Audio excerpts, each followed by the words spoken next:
jangan lupa pemeriksaannya dari awal adalah klinis. Klinisnya apa tadi? Down score ya. Downe harusnya tulisannya. Downe score.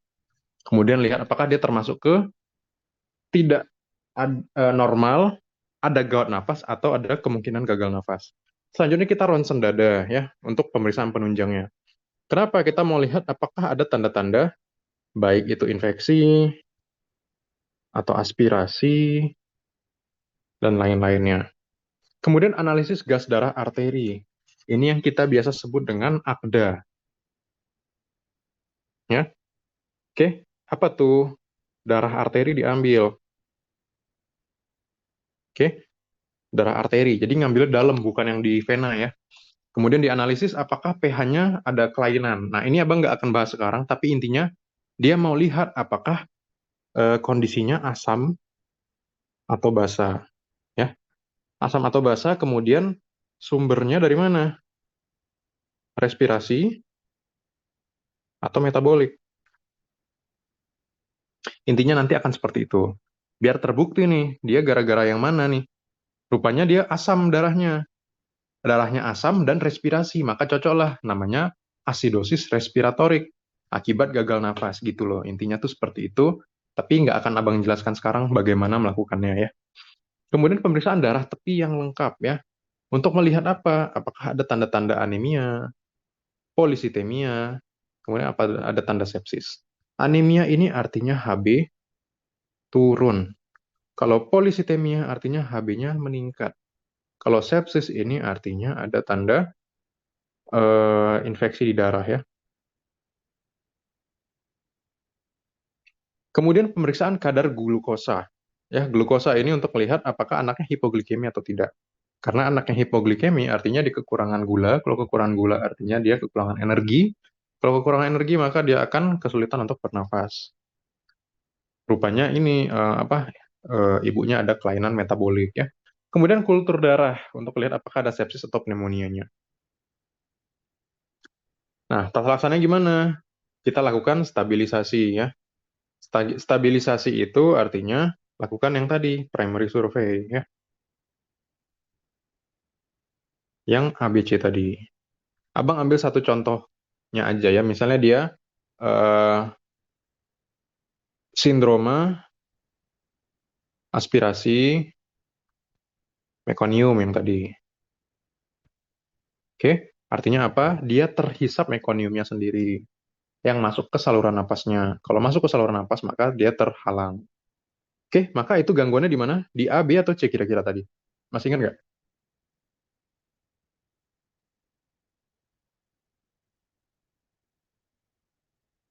Gangguannya di A, B, atau C? B ya Bang. Loh, loh, loh, loh. Di A Eh, ya, A. airway. Airway-nya terjadi sumbatan. Maka dilakukan apa? Dilakukan suction biasanya. Tahu suction?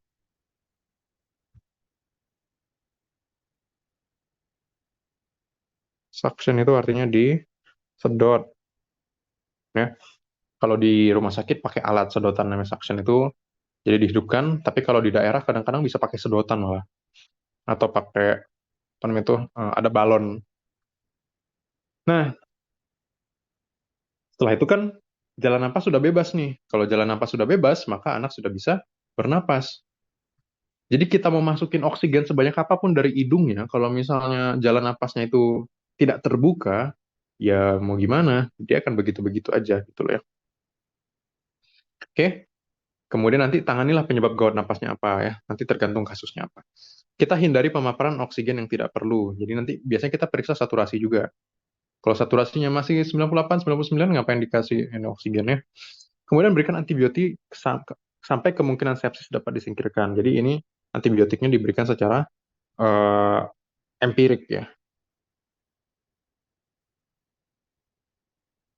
Oke. Nah, secara umum apa aja yang menyebabkan gagal napas? Ada yang namanya transient tachypnea of newborn. Ini biasanya clue-nya adalah bayinya itu aterem ya. Secara usia kehamilan dia normal-normal aja. Kalau penyakit membran hialin, maka ini biasanya yang mana tadi? Preterm atau prematur. Sedangkan sindrom aspirasi mekonium ini adalah posteron. Oke, bisa juga apa? Pneumonia. Maka ini ada triasnya yaitu demam anaknya, kemudian bisa batuk, kemudian sesak, ya. Atau penyakit jantung bawaan. Kalau penyakit jantung bawaan tidak ada demam, tidak ada batuk, tidak ada sesak, tidak ada aneh-aneh, tapi dia mengalami yang namanya sianosis sentral. Apa tuh sianosis sentral? Ini sianosis yang dikasih oksigen nih, pemberian O2 tidak memperbaiki saturasi. Contoh, kalian dapat pasien, anaknya biru ya, nih, contoh aja nih. Jelek sekali. Example, bayi biru dengan saturasi oksigen 75%. Kalian berikan apa? Kalian berikan oksigen 10 liter selama 10 menit. Kemudian kalian cek lagi, rupanya SaO2-nya masih 75%. Artinya dia tidak membaik dengan pemberian oksigen yang tinggi. Ini artinya ada penyakit jantung bawaan. Kalau misalnya ini adalah gangguan paru dan airway dan breathing-nya udah kita bersihin ya, udah kita tangani, itu kan artinya bagiannya bagiannya pernapasan tuh. Logikanya adalah seharusnya saturasi akan meningkat karena kan dibantu dari luar oksigennya. Tapi ini rupanya tidak membaik, artinya memang gangguannya di jantung. Tapi biasanya kita kembalinya ke yang tiga ini aja, apalagi kalau soal ya. Yang utama itu selalu di TTN, HMD, dan MAS. Itu dari sekarang bahkan hingga kalian UKM PPD nanti. Kita cerita dulu tentang TTN. Transient tachypnea of the newborn. Apa ini? Suatu penyakit ringan, kata kuncinya, pada neonatus yang mendekati cukup bulan atau yang memang cukup bulan ya, mendekati atau memang cukup bulan. Mengalami gawat napas setelah lahir dan hilang dengan sendirinya dalam waktu 3 sampai 5 hari. Kenapa bisa gitu? Ya karena seperti yang kita sudah belajar di hari yang seminggu kemarin, bahwa anak yang baru lahir itu baru belajar napas. Karena selama ini kan napasnya dari dalam ini ya, dibantu oleh ibunya melalui plasenta. Tapi sekarang dia sudah mesti napas sendiri. Kadang-kadang ini intinya tuh kagok, kaget, tiba-tiba disuruh napas gitu loh.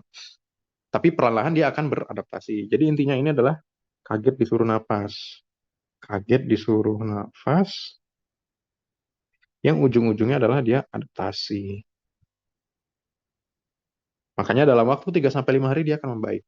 Tapi kalau lebih dari seminggu masih begini-begini aja, maka ada kemungkinan lain yang mesti dipertimbangkan.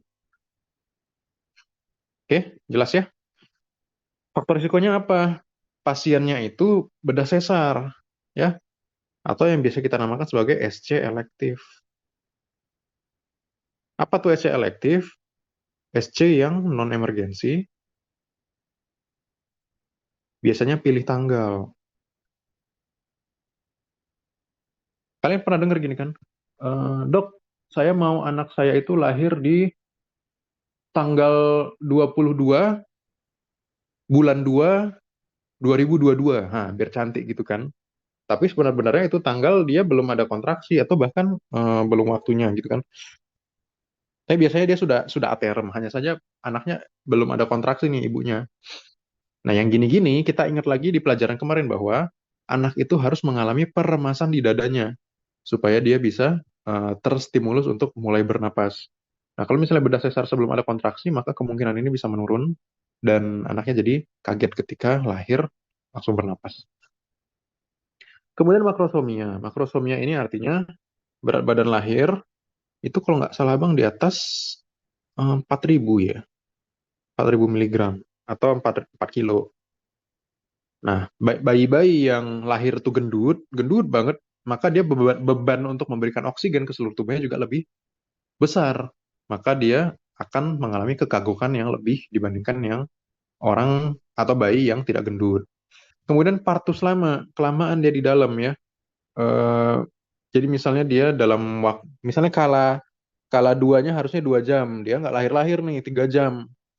Nah, kelamaan di dalam, suplai oksigen mulai menipis, anaknya nggak lahir-lahir, Ya lama-lama dia jadi nggak bisa ngembang kan parunya, maka dia terganggu. Sedasi ibu berlebihan. Ini maksudnya adalah obat anestesinya lebih daripada yang seharusnya. Maka kena juga anaknya. Kemudian pasien yang skor Apgar-nya rendah. Skor Apgar rendah ini artinya skor ketika baru lahir ya. Ini cerita adalah baru lahir. Baru lahir rupanya di bawah 7 skornya. Maka ini akan lebih sering terkena TTN. Gejala klinisnya apa? Cukup bulan atau hampir cukup bulan. Segera setelah lahir dia mengalami di atas 80 kali per menit untuk napasnya. Bisa aja ada merintih, bisa aja ada napas cuping hidung, retraksi dada, dan ada sianosisnya. Tapi ini tidak lebih dari 72 jam dan akan membaik sendiri. Kalau kita ronsen dadanya, apa yang kita dapatkan? Biasanya ada garis pada perihilar. Perihilar itu, mungkin abang nggak perlu jelasin lebih dalam, tapi intinya eh, kalau ini ada paru, ya, paru, ada trakea nih. Trakea itu kemudian dia bercabang menjadi bronkus. Nah, ini tempat mau keluarnya ini nanti kita namakan hilus nih, yang mau keluar-keluar lagi nih. Tuh. Nah, ini nampak ada garis-garis di sini. Oke, nah itulah adalah garis perihilus atau perihilar. Kemudian ada yang namanya kardiomegali ringan ya. Kardiomegali artinya pembesaran jantung ya. Jadi jantungnya membesar, tapi nggak besar-besar banget. Kemudian bisa volume parunya meningkat, ada cairan pada visura yang umumnya macam-macam ya. Nah, tapi intinya adalah ini biasanya gambaran ini tidak tidak begitu dipertanyakan ya. Emang jarang ketemu soal yang bahas-bahas begini. Umumnya ditemukan cairan pada rongga pleura. Cairan pada rongga pleura itu biasanya ngelihatnya gini. Ada yang namanya sudut costophrenicus ya. Apa tuh sudut costophrenicus? Nah, paru ini kan ada yang hitam ada yang putih ya. Ini jelas putih nih. Ini jelas hitam nih. Putih artinya padat, hitam artinya eh, udara ya. Nah, makanya tulang-tulang itu arahnya ke putih kan karena dia padat. Nah, sekarang lihat lagi. eh Kalau misalnya ini ruang paru, maka dia harusnya bentuknya seperti ini, ya, dengan ujung yang tajam. Tapi kalau misalnya ujungnya tidak tajam, jadi misalnya dia kayak gini nih, tapi ada begininya, nah ini artinya adalah ada cairan yang berkumpul di situ, di sudut itu. Itu kita namakan sebagai eh, cairan pada rongga pleura, atau namanya lainnya adalah efusi pleura. Terus gimana caranya? Apa yang mau kita lakukan kalau pasiennya TTN? Apa yang mau dilakukan kemudian? Maka kita lakukan pemberian oksigen dulu. Kasih oksigen, kemudian batasi cairan. Ya, eh, pemberian asupan setelah takipnu membaik. Jadi kita lihat dulu takipnunya tadi kan di atas 80. Berapa lama kemudian lihat lagi apakah dia menurun jadi 70, 60.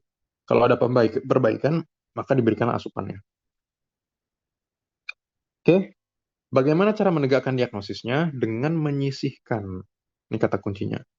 Menyisihkan penyebab lain seperti pneumonia, penyakit jantung kongenital, dan hiperventilasi cerebral. Tapi kalian ingat di pneumonia sama penyakit jantung kongenital aja dulu. Oke, pneumonia artinya apa tadi? Tiga, demam, batuk, sesak ya. Apakah anaknya batuk, anaknya demam, itu dilihat lagi. Kemudian apakah ada penyakit jantung kongenital, maka anaknya harus sangat biru ya. Yang kalau dikasih oksigen juga nggak membaik. Maka itu penyakit jantung kongenital. Oke, jadi kalian kasih tahu dulu, Ibu, ini tanda-tanda ke penyakit yang serius seperti pneumonia dan penyakit jantung kongenital sejauh ini tidak ada. Jadi kita lihat dulu 3 hari ke depan apakah ada perbaikan. Kalau ada perbaikan, maka memang jelas ini adalah eh, diagnosisnya adalah TTN. Oke, jadi pada akhirnya ini dia sembuh sendiri, tidak ada resiko kekambuhan atau gangguan paru lebih lanjut. Jadi ini sesuatu yang biasa-biasa aja, hanya saja dia bikin khawatir gitu ya. Oke, yang kedua ada yang namanya HMD ya.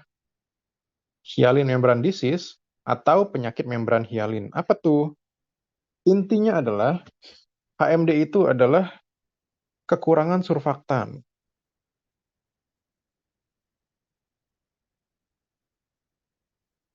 Apa itu surfaktan? Kalian nanya kan, surfaktan adalah pelumasnya paru. Oke? Maksudnya apa pelumas paru, Bang? Jadi paru kita itu kan kembang kepis, kembang kepis, kembang kempis ya. Sama kayak mesin, dia bisa bergesek-gesekan antara satu part dengan part yang lain. Si paru kita gitu juga. Maka dia butuh yang melembabkan, yang melumaskan, yang membuat si paru itu licin, sehingga dia mudah untuk bisa kontraksi dan relaksasi. Oh, salah. Kalau bahasa medisnya itu ekspansi sama deflasi ya. Ekspansi itu artinya mengembang, ekspansi, mengembang, dada mengembang. Deflasi artinya dada mengempis ya. Oke, dia menyebabkan yang namanya respiratory distress syndrome atau distress itu artinya kesulitan untuk bernapas. Kata kuncinya apa? Prematur. Oke, jadi kalau misalnya soal dia akan jelas sekali ya, dia akan bilang prematur. Tidak ada pasien usia kehamilan yang normal atau usia kehamilan yang posterem yang punya penyakit membran hialin. Jadi itu udah jelas banget kalau jawab soal ya. Oke, pasien yang mengalami takipnu, napasnya cepat, retraksi dadanya ada, kemudian ada sianosis pada udara kamar teman-teman. Ini nggak usah dipikirin banget ya. Pokoknya dia biru lah sianosis. Foto ronsen yang khas menunjukkan adanya ini ya, air bronkogram namanya. Air bronkogram. Apa itu? Nanti kita lihat ya. Menurunnya udara yang masuk karena ekspansi dadanya tadi terganggu karena nggak ada pelumas. Kemudian grunting, dia merintih ya. Oke, ini artinya untuk down score-nya kemungkinan di 5, 6, atau 7 ya. Oke, insidensinya terjadi pada sekitar 25% neonatus yang lahir pada usia kehamilan 32 minggu. Jadi bayi-bayi yang prematur-prematur tidak semuanya juga kena. Seperempatnya kena ya. Jadi 1 dari 4 anak itu pada kena. Tuh, jadi lumayan banyak sebenarnya 25%. Jadi kalau ada 10.000 anak yang lahir di satu kota, 2.500-nya tuh HMD. Per tahun itu anak lahir sekitar 5 juta ya di Indonesia. 5 juta bayi itu lahir per tahun.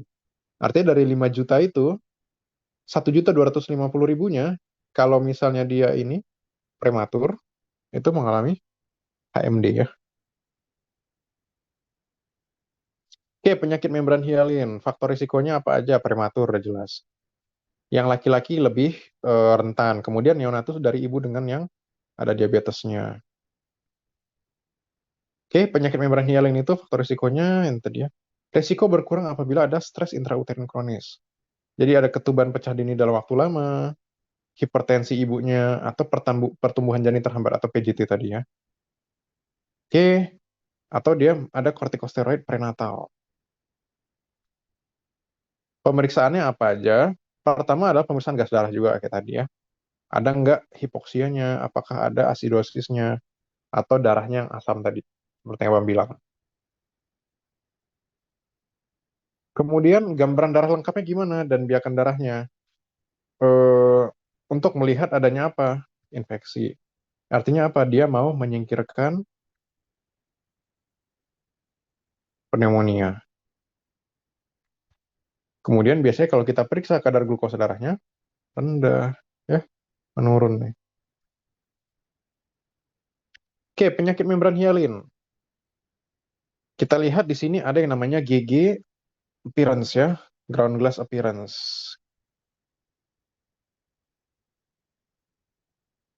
Ada nama lainnya sebenarnya, bukan appearance ya, memang ground glass ya. Oke deh, ground glass appearance, infiltrat halus dengan bronkogram udara. Jadi kita lihat di sini ya, gambarannya itu eh ini kan putih-putih ya, adik-adik sekalian. Putih semua, tapi ada satu yang bergaris-garis nih. Kalau bisa dilihat lebih jelas di sini nih. Ada yang bergaris-garis ya kan? Ini kita namakan sebagai airborne program ya. Artinya ada pertukaran antara bagian yang putih sama yang hitam, tapi teratur. Ini menunjukkan adanya eh, paru yang tidak mengembang dengan baik karena dia tidak terisi dengan udara. Harusnya kalau dia terisi udara kayak gini tuh, hitam ya. Tapi bukan hitam sepenuhnya. Dia harusnya hitamnya itu eh, yang kayak gini sekarang nih, kayak gambar yang duh susah nih karena kalian belum masuk paru ya. Tapi intinya begitulah ya. Lihat aja lah ini gambar ini. Oke, tata laksananya gimana? Kayak biasa juga ya. Atur suhunya, kita mau suhu yang hangat. Kemudian diberikan cairan parenteral, maka pasang infus. Kemudian kasih antibiotik, kemudian dipantau. Ya, cuma itulah yang dilakukan. Oke, nah bisa juga dilakukan pemberian CPAP ya. CPAP ini nanti ada alat pemberian oksigen. Jadi mungkin adik-adik pernah lihat yang pasang di hidung aja, itu kita namakan sebagai nasal kanul. Nanti urutannya gitu ya, nasal kanul. Dari nasal kanul, kalau tidak membaik, kita pakai yang face mask. Terus kalau nggak membaik juga, baru nanti ceritanya CPAP. Oke, nanti mungkin adik-adik pernah lihat tuh yang eh, pasang di mulut, tapi ada ininya, ada pompaannya yang kita pompa sendiri. Nah, kayak gitulah kurang lebih contoh nanti. Yang gitu-gitu ya. Nanti kalau udah bagus, baru dilanjutkan ke alat.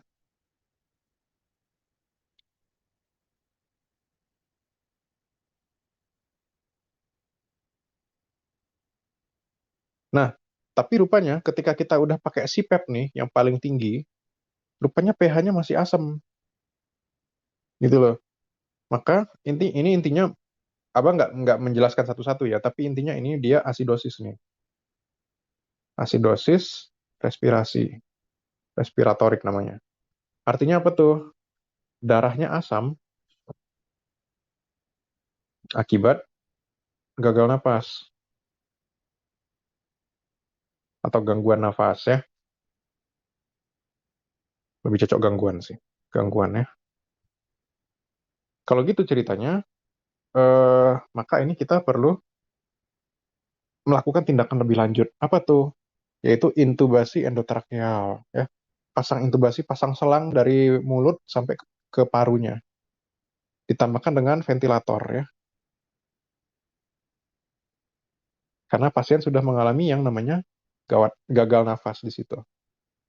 Karena nafasnya tidak bisa membantu eh, fungsi normal tubuhnya. Nah, seperti yang Abang bilang tadi, HMD ini kan terjadi gara-gara dia kekurangan yang namanya surfaktan. Kalau rumah sakitnya canggih, kita bisa kasih surfaktan gitu loh, dari luar. Abang belum pernah ketemu sih rumah sakit yang bisa melakukan itu ya. Mungkin di kota-kota yang pusat lah ya, kayak Jakarta atau Jawa. Nah, eh, si HMD ini bertanggung jawab untuk 20% dari semua kematian neonatus. Jadi banyak nih bayi-bayi yang lahir prematur. Tadi kan udah dibilang ya, eh, dari 5 juta yang lahir per tahun, mungkin sekitar 20% atau 30%-nya itu mengalami prematuritas. Kemudian di antara itu juga 25% yang mengalami HMD. Di antara yang 25% tadi, 20%-nya meninggal. Itu loh, dari semua kematian neonatus. Nah, penyakit paru kronis terjadi pada 29 bayi dengan yang lahirnya sangat rendah ya, berat badan lahir bayi sangat rendah. Oke, baru kita lanjut ke sindrom aspirasi mekonium atau MAS ya. Meconium Aspiration Syndrome. Kalau bahasa Indonesia SAM ya. SAM. Ini intinya apa? Terhirup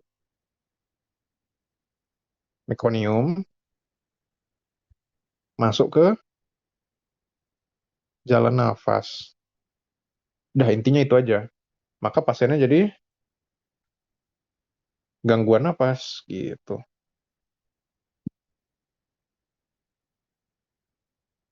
Oke, Jadi gangguan napasnya ini sifatnya sekunder. Gara-gara apa? Aspirasi mekonium oleh fetus di dalam uterus selama proses bisa pas persalinannya atau pas kelahirannya.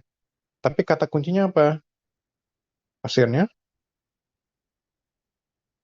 postpartum di atas 42 minggu. Ya, oke. Kalau terhirup apa yang bisa terjadi? Jalan napasnya kesumbat ya. Bisa inflamasi, bisa hipertensi pulmonal, bisa aktivasi trombosis ya. Ini proses pembekuan darah.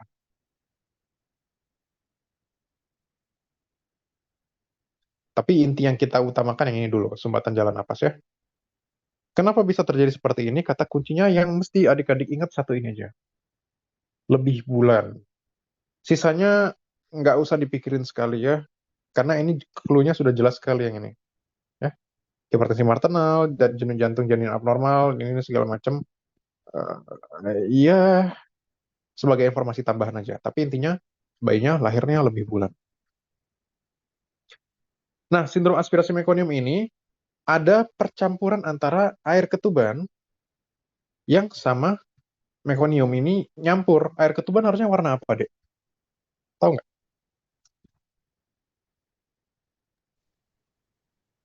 Bening bang. Ya, warnanya seharusnya bening, bersih ya, bagus. Tapi kalau dia bertemu dengan mekonium, maka warnanya jadi apa? Jadi kuning atau hijau. Itu loh. Nah, bercampur lah. Loh, kok ini ketubannya lain nih warnanya. Oh, bayinya udah duluan di dalam rupanya. Makanya warna ketubannya jadi tidak murni, warna bening lagi. Dari situ saja adik-adik udah langsung tahu, oh ini anaknya, aduh resiko aspirasi nih. Maka kalian tampaklah, oh anaknya berkerut di dalam itu. Kemudian nampak kuku-kukunya panjang, rambut-rambutnya sudah tumbuh, keriput-keriput, ya kelamaan di dalam. Kemudian ada bercak-bercak kuning atau hijau di badannya. Maka kalian tahu. Ya, nah, lahirnya sesak, sesak nafasnya, kemudian biru, posterem dengan tanda-tanda tadi, maka kalian bisa tegakkan ini adalah sindroma aspirasi mekonium. Oke, pemeriksaannya apa aja? Sebenarnya ini tambahan aja ya. Akda lagi ya, sama kultur darah dan darah lengkap seperti biasa yang tadi. Tapi sebenarnya dia dari klinis aja udah bisa tegak. Ini hanya untuk memastikan aja konfirmasi ya. Pada pemeriksaan bisa didapatkan apa? Bercak infiltrat ya. Ini nih, bercak-bercak. Bisa nampak kayak patch-patch. Ini nih.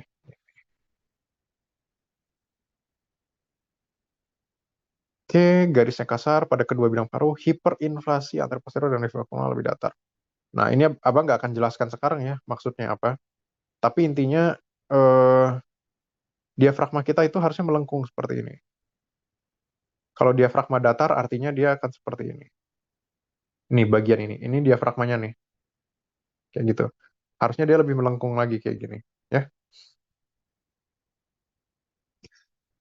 oke, tata laksananya apa? Ya, identifikasi kalau misalnya dia prenatal atau belum lahir nih anaknya, maka kita sebagai dokter harus bisa membedakan ini kehamilan yang resiko rendah, yang biasa-biasa aja tuh ini adalah sesuatu yang resikonya tinggi. Kemudian periksalah DJJ jantung selama persalinan ya. Ini jangan lupa. Kalau misalnya di ruang bersalin, apa yang kita lakukan? Ini saja intinya. Suction. Oke?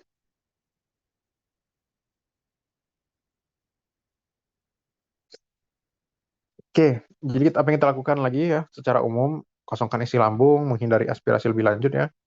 Koreksi abnormalitas metabolik. Misalnya pasiennya hipoksia, maka kita kasih oksigen ya. Kalau misalnya ada asidosis, ya lihat kalau asidosisnya respiratorik, artinya balik-balik ke kedua lagi ya. Hipoglikemi, maka kasih dextrose 5%. Hipokalsemia, kurang kalsium ya kita kasih kalsium. Hipotermia, kedinginan, maka kita hangatkan ya. Pemantauan untuk melihat kerusakan pada organ lain ya. Jadi lihat-lihat lagi nih, jangan-jangan otaknya bisa keganggu, ginjalnya keganggu, jantung atau hatinya. itu masing-masing bisa ada komplikasi. Oke, ini tadi ya pengisapan, vibrasi dada dengan frekuensi yang sering bisa juga ya. Tapi intinya kalau misalnya ditanya apa tata laksana utamanya, suction. Kembali lagi ke suction ya. Oke, pulmonary toilet membersihkan parunya ya untuk menghilangkan mekonium. Kemudian cakupan antibiotiknya ada dua ya, ampicillin dan gentamicin dan gunakanlah CPAP. Oke, hasil akhir dan prognosisnya gimana? Ini sangat fatal ya, kematiannya bisa mencapai 50%. Artinya satu dari dua anak yang terkena sindroma aspirasi mekonium itu mengalami kematian. Dan kalau misalnya dia bertahan hidup, dia bisa aja mengalami displasia bronkopulmonal. Apa tuh? Sel-sel pada bronkus atau pada parunya itu mengalami kelainan sehingga dia bisa tidak optimal pada saat melakukan napas seperti biasa dan bisa aja ada sequel neurologisnya, ada gangguan pada sarafnya. Kenapa ada prognosis-prognosis gini? Biar kita bisa kasih informasi kepada pasien. Ibu ini anaknya gawat, maka berhati-hatilah dengan kondisi ini. Saya nggak bisa menjanjikan banyak. Kita akan melakukan yang semaksimal mungkin. Tapi secara statistiknya, pahit-pahitnya, satu dari dua anak yang mengalami kondisi tersebut bisa mengalami kematian. Itu ya. Jadi kita bisa prediksi nih, berdasarkan kasus-kasus yang sudah terjadi sebelum-sebelumnya. Oke, apnu. Apnu ini artinya henti nafas. Oke, berhentinya pernapasan disertai oleh bradikardi dan atau biru, jadi tidak wajib biru ya, selama lebih dari 20 detik. Oke, sekitar 50-60% itu bayinya prematur. Jadi bayi prematur itu rupanya pada apnu nih, pada nggak mau napas. Nah, faktor risikonya apa aja? Ya, sebenarnya macam-macam ya. Dingin, KGD rendah, HB turun, oke, darahnya turun. Ini apa? Tadi ya, eh, aspirasi itu artinya cairan di jalan nafas. Kemudian ada distensi atau NEC ya. Penyakit jantung, bawaan, PJB, atau penyakit paru, pneumonia. Ada GERD, ada obstruksi jalan nafas ya, macam-macam. Tapi yang di awal-awal ini sih yang penting. Makanya nanti anak-anak yang lahir nggak napas, itu ada ya, itu biasanya skor Apgarnya itu jelek. Tapi apakah bisa kita resusitasi? Bisa, bisa diusahakan ya. Kita letakkan dia di bawah lampu yang hangat, kemudian kita selimutin ya, atau enggak kita gosok-gosok dulu kaki dan punggungnya. Nah, itu jangan lupa tuh yang gitu-gitu. Pemeriksaan, pemantauan neonatus beresiko dengan usia kehamilan kurang dari 32 minggu ya. Kita evaluasi kemungkinan penyakit dasarnya apa, kok bisa terjadi apnu. Apakah ini apnu gara-gara A, gara-gara B, gara-gara C, macam-macam. Ya, dari yang di atas-atas ini nanti. Oke, pemeriksaan laboratorium dengan apa? Ya biasalah darah rutin ya, AKDA, KGD, elektrolit, dan kalsiumnya. Lakukan pemeriksaan radiologi jika ada kecurigaan penyakit organ di dalam rongga dada. Lanjutkan ke radiologi kalau kita curiga ada sesuatu di parunya. Tata laksana gimana? Pada dasarnya kita lakukan stimulasi taktil. Apa itu? Yang tadi ya, rubbing ya, digosok-gosok ya. Kemudian dihangatkan ya, di bawah lampu. Kemudian bisa ditepuk-tepuk dengan ringan ya, tepukan ringan pada telapak kaki atau pada punggung. Nah, itulah yang dinamakan dengan stimulasi taktil. Untuk menginduksi supaya anaknya mau napas. Kemudian bisa dilakukan pemberian CPAP lagi pada apnu berulang dan memanjang. Terapi farmakologis ada kafein sama teofilin, tapi yang ada obat yang benar-benar si teofilin ini ya. Eh, obatnya itu Retavil kalau nggak salah nama mereknya itu. Kemudian terapi spesifiknya apa? Pengobatan carilah penyebabnya apa ya. Kalau misalnya memang hipotermi ya dihangatkan, Kalau KGD-nya yang turun, maka diberikan dextrose dan seterusnya kayak yang tadi juga. Hasil akhirnya, pada sebagian besar neonatus, apnunya sembuh tanpa adanya akibat jangka panjang. Jadi ini ceritanya tentang si resusitasi neonatus tadi ya. Loh, udah habis? Habis ya? Nah, Abang mau bahas sedikit dari sini.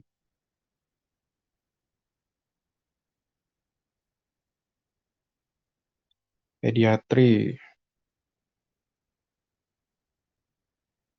Nah, ini ya, penyambutan neonatus. Ini Abang bahas karena nggak ada di slide ya. Jadi apa yang bisa kita lakukan? Kayak tadi lagi, kalian bantu persalinan nih. Misalnya kalian koas nanti. eh tapi biasanya skenario-nya gini. Ada teman kalian yang di Obgyn, ada kalian yang di anak. Ketika teman kalian di Obgyn, dia yang bantu persalinan. Kalian yang anak, itu artinya tim yang menyambut neonatus. Gitu loh. Kalian tidak bantu persalinan, tapi kalian membantu untuk melakukan penyambutan neonatus. Apa itu penyambutan neonatus? Penyambutan neonatus itu artinya ketika bayinya lahir, kita mau dia optimal ketika lahir ke dunia. Ketika dia berpindah dari intrauterin ke ekstrauterin. Maka sebelum bayinya lahir, kita harus ngapain? Siapkan dua kain. Ada yang basah, ada yang kering ya. Siapkan apa lagi? Suction. Kemudian kita cek, betul nggak suction yang ini bisa melakukan penghisapan dengan adekuat. Yang ketiga, biasa, kasa, betadine, gunting, klem ya. Kemudian siapkan apa lagi? Vitamin K-nya sama vaksin hepatitis B. Dah, lahirlah bayinya nih. Maka kita tanya dulu, bayinya nangis kuat nggak? Kemudian tangannya itu ini nggak menggenggam, berkontraksi nggak? Harusnya kan tangannya itu menekuk, kaki menekuk kalau dia baru lahir. Tapi kalau dia keplek, artinya tonusnya tidak kuat. Salah satu aja ini nggak terpenuhi ya, menangisnya nggak kuat atau tonusnya nggak kuat, maka kita harus melakukan resusitasi. Maka kita hitunglah Apgar skornya. Oke, Apgarnya itu nanti kita ada perhitungannya ya, 0, 1, 2 juga seperti skor Downy tadi. Nah, jadi setelah anaknya lahir, kita lakukan apa? Eh, kita letakkan di kain supaya kita mau mengeringkan badan ini ceritanya. Kemudian suction pada bagian hidung dan mulut sampai nasofaring. Jadi suction itu nanti bentuknya panjang gini loh. Kayak kayak sedotan letoy gitu dia. Oke. Kemudian gunting tali pusarnya, klem atas dan bawah. Jadi kalau misalnya ini ada tali pusar ya, klem di sini, di tengahnya dipotong. Oke. Tempel betadin dan kasa ke ujung tali pusar. Kemudian nanti dia akan copot sendiri kan tali pusar ini. Kemudian injeksi, paha kanannya kasih hepatitis B, paha kirinya kasih vitamin K. Oke, baru dipakein baju. Nah, biasanya kita lakukan ini yang secara rutin ya. Eh,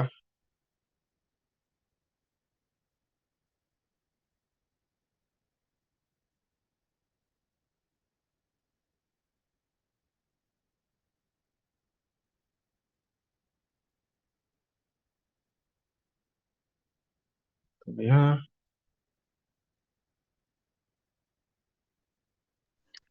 Bang, ya, nanti boleh minta tolong jelasin kurva kurva pertumbuhan anak, Bang. kurva pertumbuhan anak yang WHO. Iya, Bang. Boleh. Ada nggak di sini ya?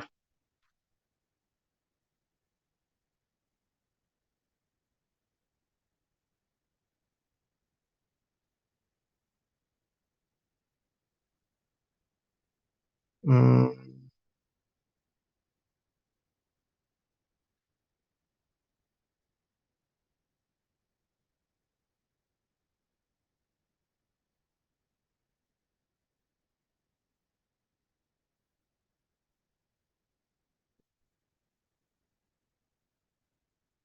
oke, jadi gini aja deh. Abang jelaskan secara ini aja ya, karena nggak ada slide yang khusus untuk itu. Jadi gini, Tasya dan Fawa, kurva, cerita kurva ya, ntar bikin baru aja deh.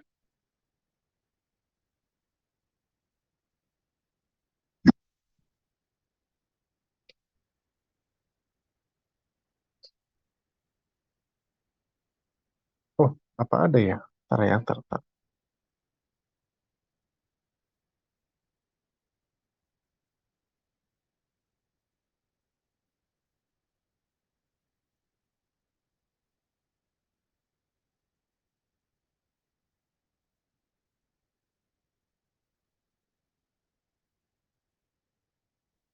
Hmm, nggak ada rupanya. Ada deh. Oke, cerita kurva ya. Kurva. Nah, nanti kurva ini dibagi dua ya. Ada kurva WHO, ada kurva CDC. Yang kurva CDC ini biasanya yang di atas 5 tahun, WHO itu dia di bawah 5 tahun. Kurva ini dilakukan untuk apa? Dibikin untuk apa? Untuk melakukan plotting. Oke, dia menentukan apa? Menentukan status gizi anak.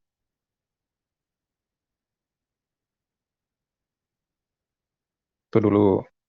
Apa aspek yang mau diperiksa? Biasanya itu adalah berat badan per usia, tinggi badan per usia, sama berat badan per tinggi badan. Gitu loh. Berat badan tinggi badan ini mau ngelihat ada di sini, ntar ya.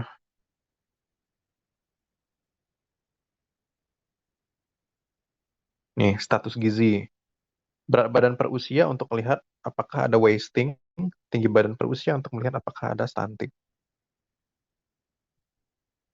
Tuh ya, untuk melihat status gizi.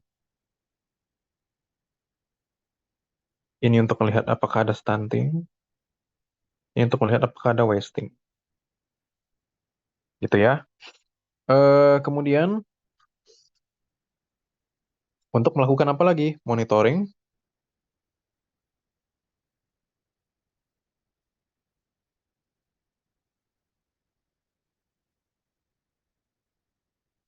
pertumbuhan anak. Kenapa gitu?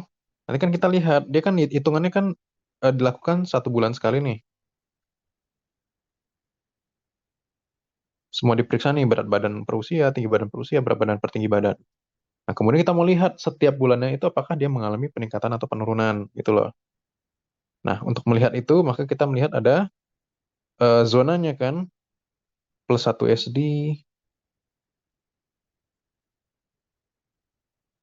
+2, +1, 0, -1, -2 eh, SD ya.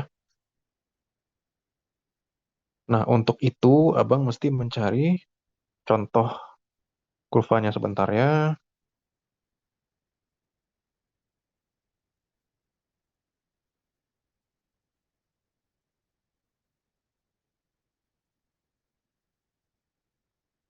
Bentar.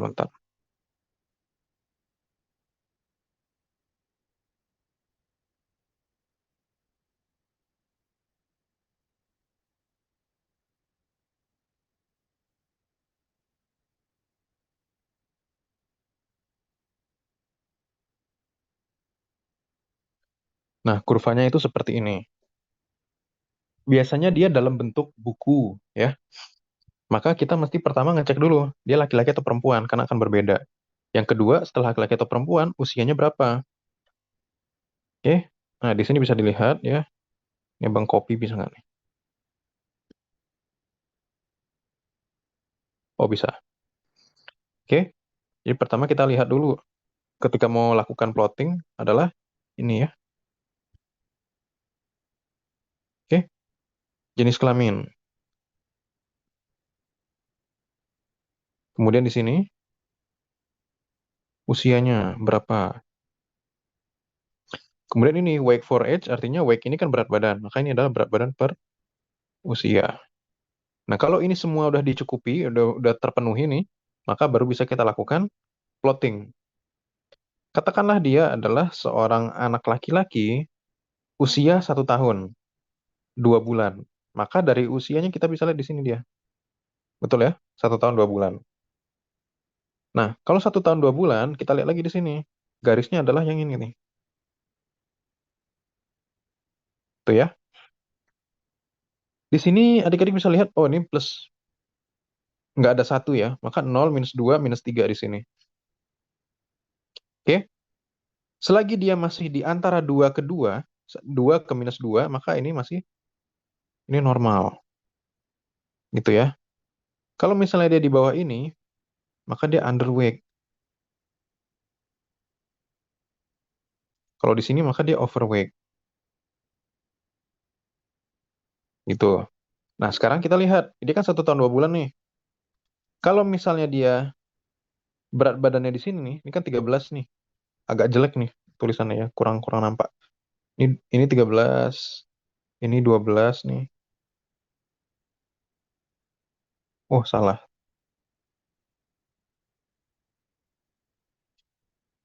Ini 10, 11, 12. Nah, pasien berupanya berat badannya adalah, kita tarik garis di sini. Kalau mau di hijau, sekitaran ini, maka rupanya berat badannya 10 kilo. Maka dia termasuk kemana? Kemasuk ke normal. Artinya dia, interpretasinya adalah BB per U-nya adalah 0 SD. Maka dia normal. Tapi kalau misalnya nanti adik-adik dapatkan, rupanya berat badannya di sini adalah, eh kita tarik aja lah garis di sini ya. Nih ya, sekitar 8 kilo tuh. Kalau 8 kilo, maka di sini dia di antara -2 ke -3 kan. Maka dia masih di -2. -2 SD. Maka ini kita namakan sebagai Alweg. Gitu loh. Sama halnya nanti dengan yang lain-lain itu. Kalau misalnya nanti adik-adik dapatkan, rupanya jenis kelaminnya laki-laki. Dengan berat badannya, dengan usia sekarang itu 2 bulan. Maka yang ini masih bisa dipakai. Kenapa? Karena di sini tulisannya adalah birth to 2 years. Jadi dari umur 0 bulan, 1 bulan, 2 bulan, 3 bulan, 4 bulan, dan seterusnya itu bisa dilihat. Nah, katakanlah begini, cerita kasus. Ini ibunya rajin ke posyandu, maka anaknya diperiksa terus. Awalnya berat badannya segini, 4 kilo. Kemudian naik lagi, bulan depannya segini, naik terus. Tapi rupanya tiba-tiba ini penaikan ini mulai terganggu. Nah, gini contohnya. Nah, ini berarti apa? Kalau secara serial dia mengalami gangguan seperti ini, dia mengalami stagnansi, maka ini kita namakan sebagai wake faltering nanti.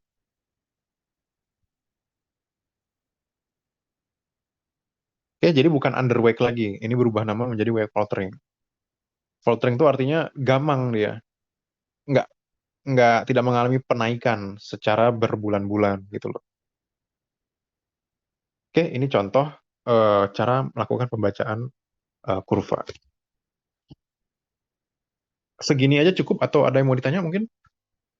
Bang, berarti yang dilihat itu sesuai dengan garis garisnya ya, Bang? Bukan yang di ujungnya, Bang. Sesuai, maksudnya gimana tuh? Biasanya kan umurnya kan tadi berapa ini?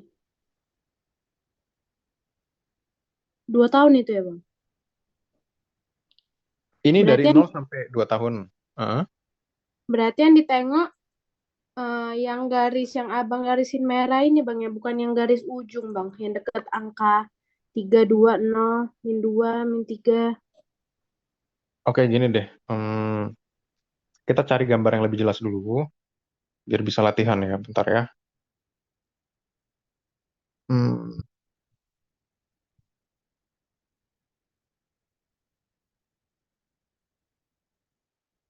WHO curve height for age.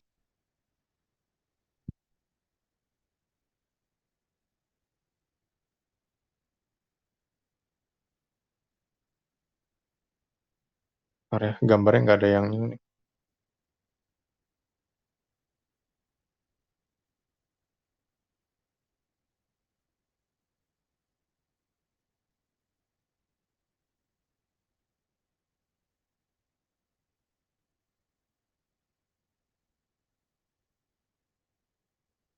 Nah, ini jelas ya?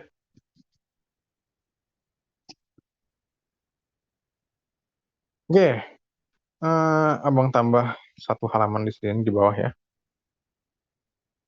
Oh, enggak, gini aja deh. Tatar, tatar, bentar, bentar, bentar.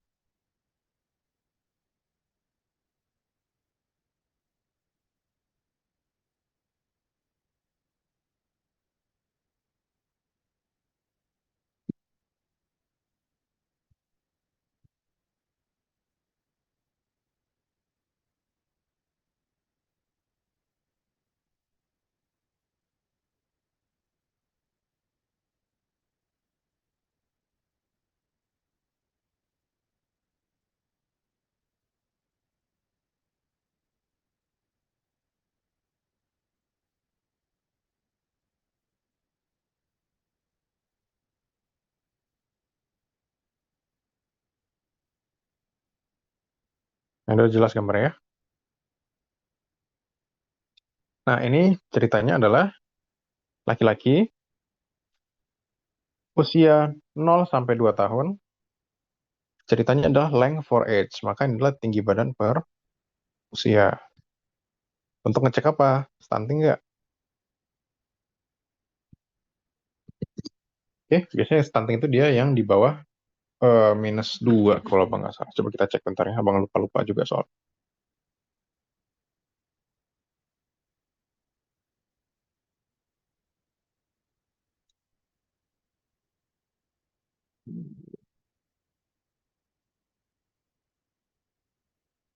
Nah, ini untuk interpretasinya nanti. Ini abang tambahin ya.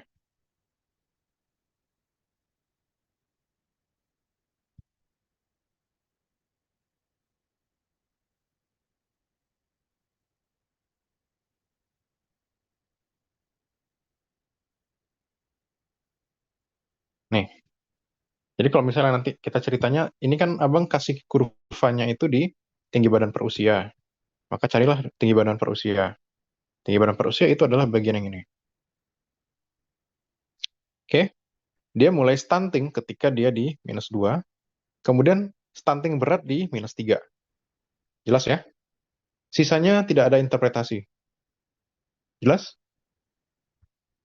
Nah, sekarang kita lihat. Abang kasih kalian kasus. eh Dia adalah bayi laki-laki ya. Bayi laki-laki. eh, Bayi laki-laki usia 7 bulan. Dengan berat badan, dengan tinggi badan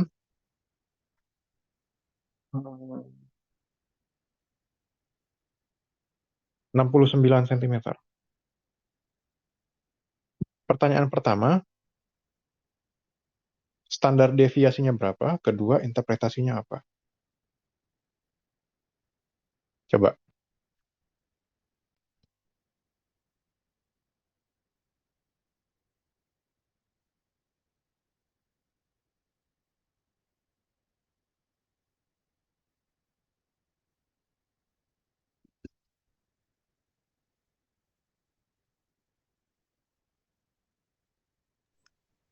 Nol ya, Bang. Oke, Pawa gimana?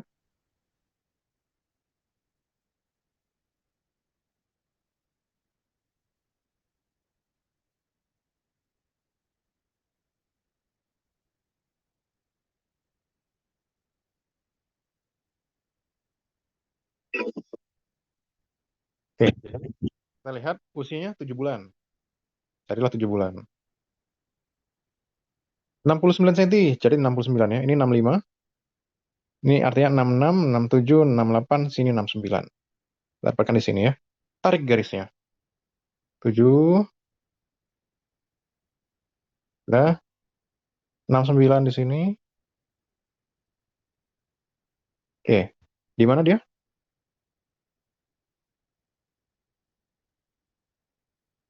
Nol ya. Nol standar deviasi. Maka interpretasinya apa? Normal. Oke. Soal kedua, bayi laki-laki juga.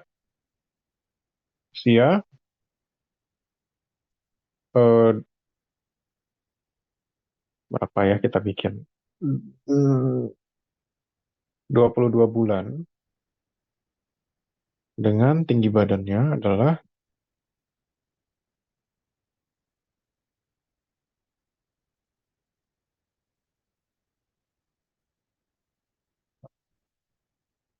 75 cm. Yuk, sama kayak tadi juga, standar deviasinya dan interpretasi.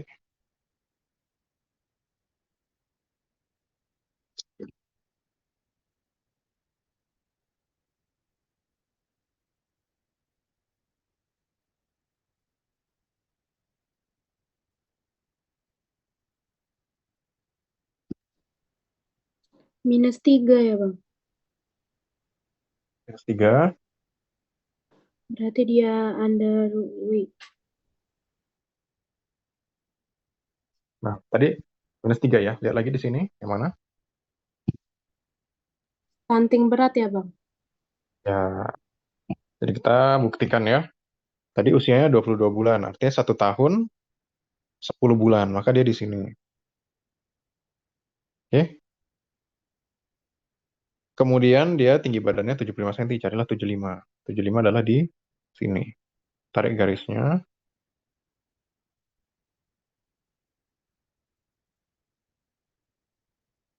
Oke, kita ketemu dia di sini. Maka dia di -3. Interpretasinya adalah severely stunted. Oke, jelas ya. Nah, hal yang sama berlaku juga di yang lain. Ini kan artinya berat badan per usia nih. Tinggal cek lagi, tarik garis kayak tadi. Oh, kalau di bawah 2 maka dia underweight. Ya. Di bawah 3 maka dia severely underweight. Nah, nanti berat badan terhadap panjang atau tinggi badan. Oh, rupanya kalian tarik garis di atas 3 maka obesitas, overweight, wasted, dan severely wasted. Tinggal diikutin. Ada yang bertanya lagi? Jelas? Jelas, Bang. Oke. Jadi sebenarnya apa ya? Gampang banget sih sebenarnya. Ini akan menjadi satu hal yang kalian kerjakan sehari-hari dan asalkan kurvanya ada, interpretasinya akan mudah gitu ya. Oke? Ada lagi yang mau tanya? Nggak ada, Bang. Nggak ada ya? Oke, kalian nanti seminggu ke depan pulangnya jam berapa? Sore sih, Bang. Sore itu jam 4. Iya, Oke. Kalau gitu kesempatan lesnya cuma malam ya? iya, Bang. Malam atau habis maghrib gitu ya? Mm-mm. Oke, oke, oke. Ya udah. Oke, kalau gitu sementara ini dulu. Nanti untuk penjadwalan kita coba atur ya. Kalau nggak ada, kita tutup dengan doa penutup majelis. Subhanakallahumma wa bihamdika, asyhadu an la ilaha illa anta, astaghfiruka wa atubu ilaik. Oke, terima kasih adik-adik. Thank you, Bang. Oke, sama. Assalamualaikum. Waalaikumsalam.